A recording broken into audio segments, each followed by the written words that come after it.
പ്രതിപക്ഷം പറയുന്നത് ഇപ്പോഴും ഖജനാവ് നിറഞ്ഞിരിക്കുന്നു എന്നാണ്. ഇന്നലെ പൂച്ച പ്രസവിച്ചതിൻ്റെ കാര്യം വരെ ഒരു മുൻ മന്ത്രി ഇവിടെ പറഞ്ഞു. ശരിയാണ് സാർ, ഖജനാവ് നിറഞ്ഞിരിക്കുകയാണ്. കടം കൊണ്ടാണ് സാർ ഖജനാവ് നിറഞ്ഞിരിക്കുന്നത്. സാർ, ഈ നിയമസഭയ്ക്ക് ഒരുപാട് പ്രത്യേകതകളുണ്ട്. ഒന്ന്, ഇടതുപക്ഷത്തിൻ്റെ നെഞ്ചനകത്ത് ഇടിമുഴക്കം തീർത്തുകൊണ്ട് എത്ര നല്ല കമ്മ്യൂണിസ്റ്റുകളാണ് സാർ UDFിൻ്റെ പിന്തുണയോടുകൂടി MLA മാരെ വന്നിരിക്കുന്നത്. Shri G. Sudhakaran, CP John, KK Rama, Kunhikrishnan, Shri Govindan, അങ്ങനെ എത്രയെത്ര പേർ. നിങ്ങൾക്ക് വേണമെങ്കിൽ നന്നാവാം. മുൻ മുഖ്യമന്ത്രി പറഞ്ഞതുപോലെ പരാജയം ഒന്നിൻ്റെയും അവസാനമല്ല. ഞങ്ങൾക്ക് അങ്ങനെ ആക്ഷേപവുമില്ല. പക്ഷേ തിരുമല നിർത്തി തിരുത്തുവാൻ തയ്യാറാവണം സാർ.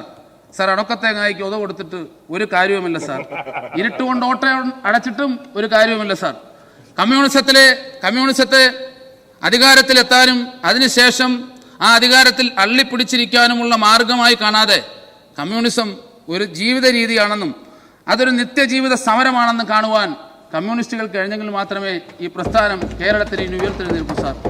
ഇപ്പോഴും അപ്പുറത്തിരുന്ന് UDFിനെ പള്ളു പറയുന്ന CPI-ക്കാരായ സുഹൃത്തുക്കളെ, നിങ്ങളും പലപ്പോഴും തിരുത്തേണ്ടടുത്ത് വായില്ലാ കുന്നിലപ്പന്മാരായി പോയി എന്നുള്ളതാണ് സങ്കടകരം.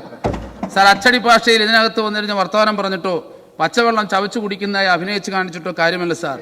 ഒക്കുന്നെങ്കിൽ മറ്റേത് ഒപ്പിച്ചെടുക്കാൻ നോക്കും. നിയമസഭ നേതാവ് സ്ഥാനമെങ്കിലും ഒപ്പിച്ചെടുക്കാൻ നോക്കും